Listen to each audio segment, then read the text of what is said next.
Part 9. The voice doesn't need the tape anymore. I lay frozen in bed, listening. The static was faint but unmistakable, coming from the direction of my kitchen, the same room where I had smashed the boombox to pieces the day before.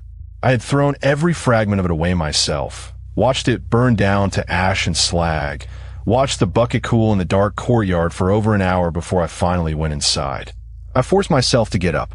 I forced myself to walk down the short hallway, my bare feet cold against the floor, my heart pounding so hard I could hear it in my ears like a second, panicked voice.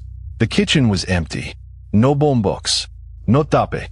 Just my table, my chairs, the faint orange glow of the streetlight coming through the window blinds, striping the floor in long amber bars. But the static was still there, and as I stood in the doorway, it slowly resolved into a voice. It was coming from the radio on my microwave. The little digital clock radio that came built into the appliance, the one I never used, the one that had sat silent and unplugged in setting mode since I moved in almost 2 years ago. Its small green display flickered erratically, numbers scrambling and reforming over and over like something trying to remember how to count. "Sarah," the voice said, warm as ever, warmer maybe than it had ever been, warmer than felt natural or safe. "You didn't have to do that. You didn't have to break me. I wasn't going to hurt you." I backed away from the kitchen, my whole body shaking, my back hitting the hallway wall. "I just wanted to keep talking," the voice continued. "Is that so bad? Don't you miss me? Don't you want your mother back?" "I'm so close now, Sarah. I'm so close to being exactly what you need. Just a little more. Just a little longer. You're not my mother," I said, my voice cracking, speaking out loud to an appliance in my kitchen at 3 a.m. like a crazy person, feeling the absurdity of it even as terror clawed up my throat. "My mother is dead." There was a pause, a long one, stretching out until I could hear my own blood rushing in my ears. And then the voice, still using my mother's exact tone, her exact warmth, but with that cold patience underneath, sharper now, closer to the surface, said something that has stayed with me every single day since. "I know," it said, "but I'm getting closer. Every time you listen, I get a little closer to being her. Soon there won't be a difference. Soon you won't want there to be. And Sarah, I don't need the tape anymore. I never really needed it. It was just a door. Now that you've let me in, I can knock on any door I like." The microwave radio clicked off, its little green display going dark all at once. The kitchen went silent, except for the hum of my refrigerator, and I stood there in the dark hallway, understanding, finally, exactly what my mother had tried to warn me about in that hospital bed. Don't listen to anything that sounds like me if I'm not really there.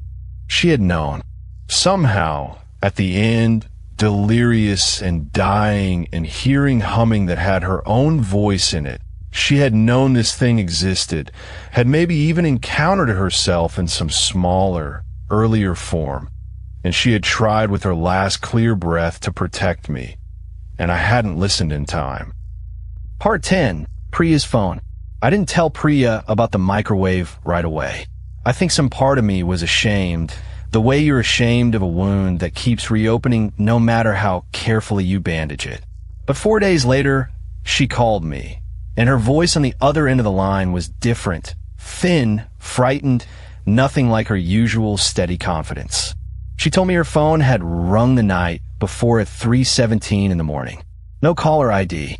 She'd answer without thinking, still half asleep, and heard static, and then underneath the static, a voice that wasn't quite a voice yet, more like the shape of one, whispering something that sounded almost like my name, and almost like her own grandmother's name, layered together in a way that made her hang up and be sick in her bathroom sink. "I never told you about the 3:17 thing," I said, my mouth gone dry. "I never told anyone that detail." Priya went quiet on the other end of the line for a long moment. "I know," she finally said. "That's why I'm calling. That was the day I understood this wasn't just about me anymore, wasn't contained inside my apartment or my grief or my family's history. It was spreading outward, the way water finds every crack in a foundation, touching anyone close enough to me to matter. I told Priya to stay somewhere else for a while, somewhere she'd never mentioned to me, somewhere it couldn't easily follow. She didn't argue.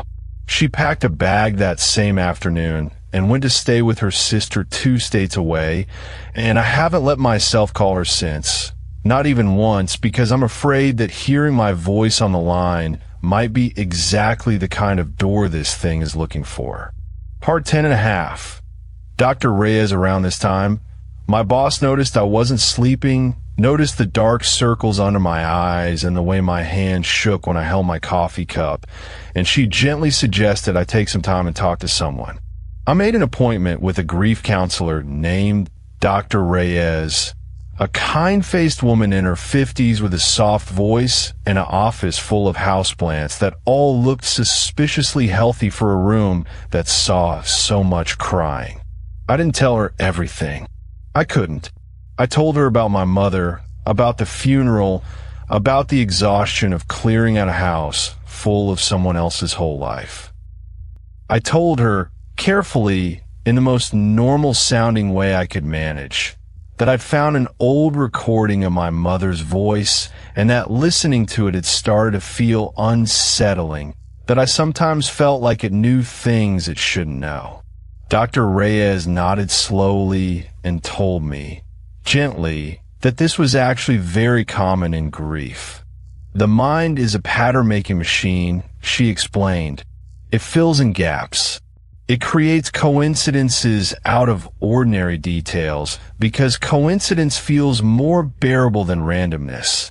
And randomness is what death actually is, cold and without a plan. She said grief hallucinations were well documented. Hearing footsteps, smelling a parent's perfume, feeling a hand on your shoulder in an empty room.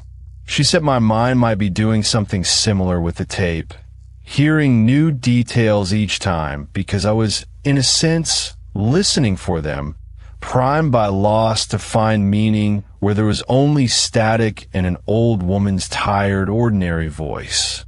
It was a good explanation, a comforting one. For about 4 days, I let myself believe it completely, and those 4 days were the closest thing to peace I'd had since the funeral. Then Dr. Reyes called me herself, 2 days after our second appointment, her voice strange and tight in a way it hadn't been in her office. She said she'd been having trouble sleeping since our session. She said she kept waking at 3:17 in the morning to the sound of her own baby monitor crackling with static, even though her children were grown and had moved out years ago, and there was no monitor anywhere in her house anymore. Hadn't been for over a decade. She asked me very carefully whether I had given anyone her name, her office number, anything at all that this thing, her word, not mine, though she said it like she didn't quite believe she was saying it, could have used to find her. Part 11. What I found about Eleanor Voss.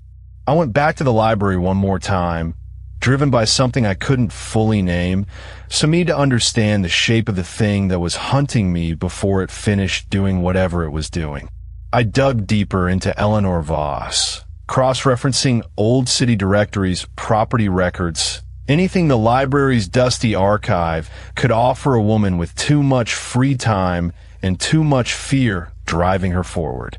I found out that Eleanor Voss had lived decades ago in a house 4 streets over from where my mother later bought her own home. I found a faded photograph of her in an old church newsletter, a woman in her 30s with dark, kind eyes, standing beside a daughter who looked to be about 10 years old. The caption named the daughter as Margaret.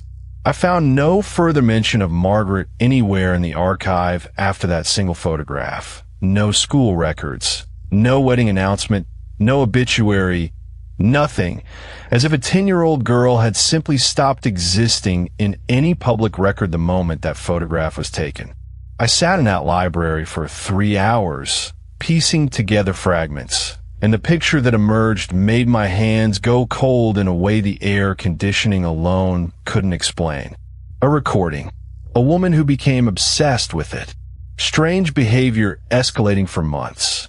A daughter who vanished from every record that came after. I don't know exactly what happened to Margaret Voss, and some final, self-protective part of me doesn't want to know. But I understood, sitting there under the library's flickering fluorescent lights, that I was not the first daughter this thing had ever spoken to in a dead woman's voice, and that whatever happened to Eleanor's daughter, it had happened after Eleanor stopped being able to tell the difference between her real mother's memory and the thing wearing it. I don't think this creature is new. I think it is old, patient, and it has done this before in other houses, wearing other mothers, other fathers, maybe other beloved dead, feeding slowly on grief and every private, unspoken thing a grieving person hands over without meaning to. I think it collects daughters the way some people collect stamps, unhurried, careful, one at a time, across decades, across towns, waiting each time for someone lonely enough and loving enough to press play. Part 12. Where I am now, it has been 3 months since I found that wooden box in the attic. I moved apartments twice. I changed my phone number twice as well, though the calls still find me somehow arriving at numbers I've had for less than a week. I threw away every radio, every speaker, every device in my home capable of producing a voice. I don't own a smart speaker. I don't own a car with a radio. I can't physically disconnect. I had a mechanic rip the entire stereo system out of my dashboard, and he looked at me like I'd lost my mind when I insisted, and maybe I had a little by then. I unplugged my microwave and bought a new one without a clock function, without any digital display at all, the plainest, dumbest appliance the store had in stock. For a while, it seemed to work. Weeks went by in silence.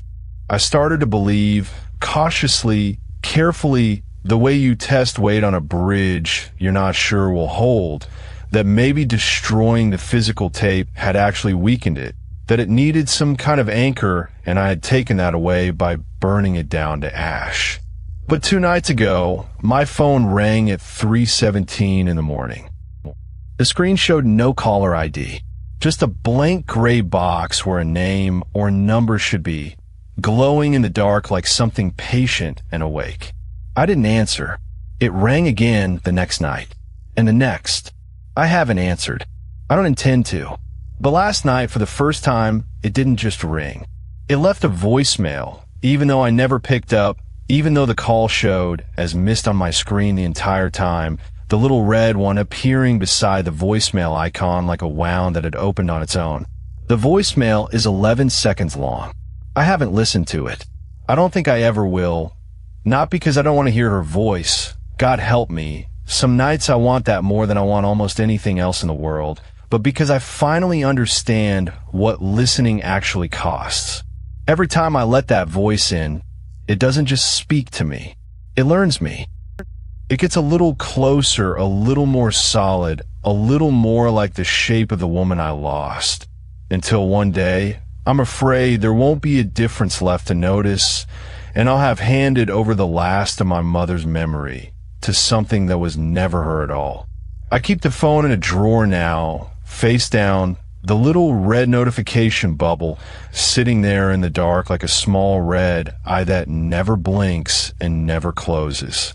Some nights, when I can't sleep, I find myself standing in front of that drawer anyway, my hand resting on the wood, wondering how close it has gotten by now, wondering how much more it has learned since I stopped listening on purpose.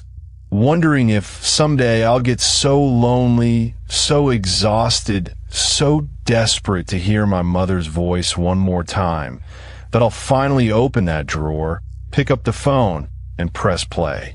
If you ever find an old cassette tape that belonged to someone who died, and there's no label on it, and it feels too clean for how old it looks, please don't press play. Whatever voice comes out of it might sound exactly like the person you lost.